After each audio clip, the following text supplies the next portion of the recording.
essa base na frente. Formação de frente de rajada. Olha só essa chuva. Caindo forte. Ela vai passar para esse lado aqui, mas... Pra onde está essa base? Chuva pesada mais ao fundo, mais ao longe.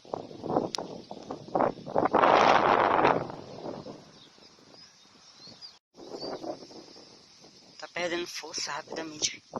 Enfraqueceu. Tá em cima, essa base ainda tá avançando, se organizando.